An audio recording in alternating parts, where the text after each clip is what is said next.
4 नवंबर 1983 दिवाली के धमाकों से ऐन पहले हाथ में पटाखा फट जाने से अमिताभ बच्चन घायल हो गए। बायां हाथ बुरी तरह जल गया था और डॉक्टरों ने स्किन ग्राफ्टिंग के लिए अमेरिका जाने की सलाह दे डाली। हाथ ठीक होने में 2-3 महीने तो लगने ही थे। ये फिल्म इंडस्ट्री के लिए उस पटाखे से कहीं बड़ा धमाका था। प्रकाश मेहरा, टीनू आनंद, टी रामा राव और ए वीरास्वामी जैसे कई फिल्म मेकर्स के लिए एक बड़ा झटका था, जिनकी फिल्में अब लंबित होनी तय थी। अभी 1 साल पहले ही कुली के सेट पर घायल होने के बाद अमिताभ बच्चन की करीब आधा दर्जन फिल्में या तो ठंडे बस्ते में चली गईं या किसी और के साथ बनवाई गईं। ये चोट बड़ी नहीं थी, ऐसे में 2-4 महीने की देर सही, फिल्में तो बननी ही थी। लेकिन हफ्ते भर बाद ही इंडस्ट्री में एक अलग तरह का धमाका हुआ, जिसकी गूंज सबसे पहले अमिताभ बच्चन को सुनाई दी।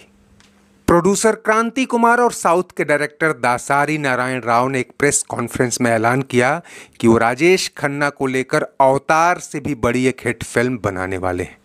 ये एक राजनीतिक फिल्म थी जो तेलुगु फिल्म ईडू कोनाडालू की रीमेक थी। 11 नवंबर 1983 को इस फिल्म को 10 दिन के शूटिंग शेड्यूल के साथ लॉन्च कर दिया गया। नाम था आज का एमएलए राम अवतार। फिल्म की सुगबुगाहट तो पहले से थी, लेकिन राजेश खन्ना जैसे बड़े एक्टर के नॉन स्टॉप 10 दिन शूट करने की हड़बड़ी किसी को समझ नहीं आई, और जिन्हें समझ आई उनकी नींद उड़ चुकी थी। निर्देशक दासारी नारायण राव के प्रतिद्वंदी टी रामा राव ने पहले प्रोड्यूसर ए वीरास्वामी और फिर अमिताभ बच्चन को फोन किया। उनकी आवाज में कपकपी थी। फिर वीरास्वामी ने भी अमिताभ बच्चन को फोन किया और कहा कि अब तो गजब हो जाएगा। पहले तो अमिताभ ने हंसकर टाल दिया, लेकिन दोनों को हताश परेशान देखकर कहा कि आप लोग दिल्ली आकर मुझसे मिल लीजिए, क्योंकि मैं अपनी यूएस ट्रिप प्लान कर रहा हूं। ए वीरास्वामी और टी रामा राव ने दिल्ली के लिए इमरजेंसी फ्लाइट ली। उन्होंने अपने साथ साउथ के जाने माने प्रोड्यूसर ए पूर्णचंद राव को भी लिया, जिनकी फिल्म अंधा कानून ने इसी साल अप्रैल में धूम मचाई थी और आगे अमिताभ संग आखिरी रास्ता भी बनाने वाले थे। तीनों ने दिल्ली आकर अमिताभ को बताया कि आज का एमएलए राम अवतार असल में हमारी फिल्म इंकलाब को नाकाम करने की साजिश है। उन्होंने कई विश्वस्त सूत्रों के हवाले से बताया कि राजेश खन्ना ने आपके घायल होने और कई फिल्मों की शूटिंग टाले जाने की खबरें आने के बाद दासारी नारायण राव से संपर्क किया और कहा कि इंकलाब तो अब 8-10 महीने से पहले नहीं आने वाली। हम आज का एमएलए राम अवतार अगले ही महीने रिलीज कर देंगे। अमिताभ ने कहा कि इसमें परेशान होने की क्या बात है, उनकी फिल्म है, जब चाहे बनाए, जब चाहे रिलीज करें। तब वीरास्वामी ने बताया कि वो लोग हमारी फिल्म का लेटर हाफ, जिसमें क्लाइमेक्स भी है, अपनी फिल्म में डाल रहे हैं।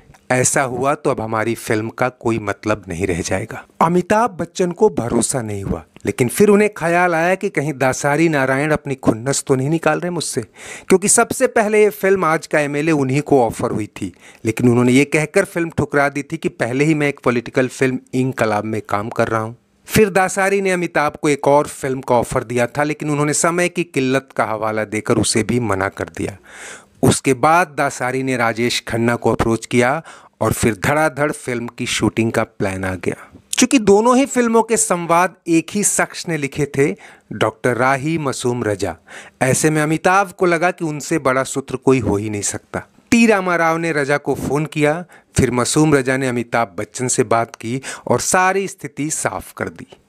इंकलाब के प्रोड्यूसर डायरेक्टर की आशंकाएं सही थीं।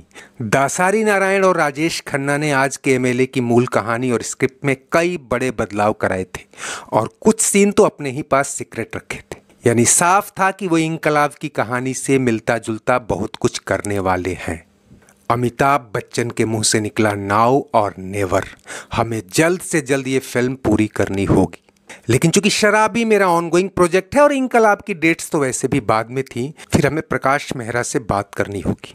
मेहरा ने सारी कहानी सुनने के बाद हरी झंडी दे दी कि अगर आप इंकलाब पहले शूट करना चाहते हैं तो कर लीजिए, मुझे कोई आपत्ति नहीं है। लेकिन यहाँ दूसरी समस्या थी कि अमिताभ के बाएं हाथ में बैंडेज था, जिसे हटाया नहीं जा सकता। इसका उपाय भी टी रामा राव ने ही निकाला।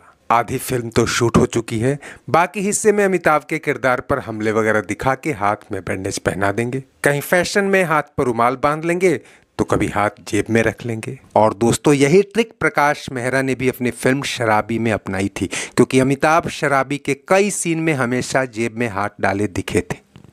खैर, अमिताभ बच्चन 21 नवंबर को यानी आज का एमएलए राम अवतार लॉन्च होने के 10 दिन बाद ही मद्रास के लिए रवाना हो गए और नॉन स्टॉप 18 दिन शूटिंग करते हुए इनकलाब पूरी करा दी। और शायद ये जल्दबाजी भी फिल्म पर भारी पड़ी, वरना ये फिल्म सुपरहिट हुई होती। ये अपनी तरह की यूनिक फिल्म थी, जितनी पॉलिटिकल उतनी ही रेडिकल। 80 के दशक में राजनीतिक भ्रष्टाचार और राजनीति के अपराधीकरण की तह में जाकर एक जनवादी नैरेटिव पेश करना जोखिम भरा था। उस पर से हीरो ने सत्ता के शीर्ष पर जाकर जिस तरह खलनायकों से बदला लिया, उसकी उम्मीद तो किसी को नहीं थी। जनता के गुस्से के लिहाज से तो एक बढ़िया ड्रामेटिक क्लाइमेक्स कहा जा सकता, लेकिन ये शायद तब जरूरत से बड़ा ओवरडोज था। एक मुख्यमंत्री अपनी ही कैबिनेट की मीटिंग में अपने ही मंत्रियों को मशीन गन से भून दे, ये बात सिनेमा हॉल में भले ही तालियां बटोर ले, लेकिन बाहर न समाज, न सरकार और न ही क्रिटिक्स इसे खुलकर सराहने वाले थे। हो सकता है कि आज के जनजी आंदोलन के दौर में ये क्लाइमेक्स छा जाता, फिर भी फिल्म अच्छी थी और अमिताभ के सुपरस्टारडम के पीक पर उनका नाम ही काफी था किसी फिल्म को हाउसफुल कराने के लिए। उस पर से पहली बार साउथ थंडर श्रीदेवी अमिताभ के साथ पर्दे पर आई थी। ये जोड़ी उस साल कहर बरपा सकती थी, लेकिन शायद स्क्रिप्ट राइटर ने श्रीदेवी के रोल को उस तरह नहीं बुनाया जो वक्त की डिमांड थी। और उनका किरदार बहुत प्रैक्टिकल भी नहीं था। स्मगलर या करप्ट नेता के घर पली बढ़ी लड़की इतना डाई हार्ड ईमानदार और देशभक्त होगी कि अपने प्रेमी या पति के ही खिलाफ चली जाएगी, ये आदर्शवाद लुभाता तो है, लेकिन देसी ऑडियंस औरत को हमेशा पति के पक्ष में देखने का आदी रहा है। खैर, इनकलाब 18 दिन की शूटिंग और एक आध महीने के पोस्ट प्रोडक्शन के बाद 25 जनवरी 1984 को रिलीज हुई। और जो लोग इसकी कहानी चुराने या मौके पर चौका मारने की सोच रहे थे, अब उन्हें अपनी कहानी में बहुत कुछ बदलना पड़ा।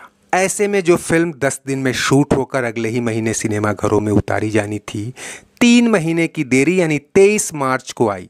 इनकलाब की बॉक्स ऑफिस पर अच्छी शुरुआत के बाद कई वजहों से धीरे धीरे पकड़ ढीली हुई, तब भी ये किसी तरह सिल्वर जुबली तक तो गई ही।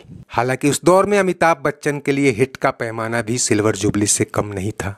1984 तक राजेश खन्ना का रोमांटिसिज्म अमिताभ के एक्शन फिल्मों के आगे कहीं नहीं टिकता था। यही वजह थी कि अब वो ऑफ बीट रोल तलाशने लगे थे और आज का एमएलए राम अवतार इसी ऑफ बीट किरदार के चलते हिट तो नहीं कही जाएगी, लेकिन अपनी लागत किसी तरह वसूल ले गई।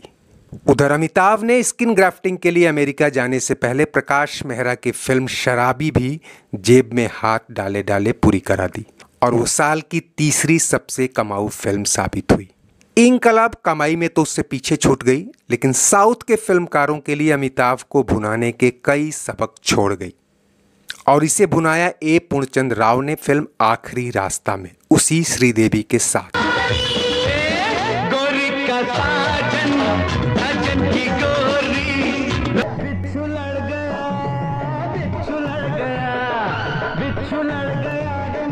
और बाहर जाकर दुनिया से कहो कि दूसरे नेता तो कुर्सी तक पहुंचने के लिए कालीन पर चलकर आते हैं, मैं अपनी बीवी की लाश पर चलकर आया हूँ।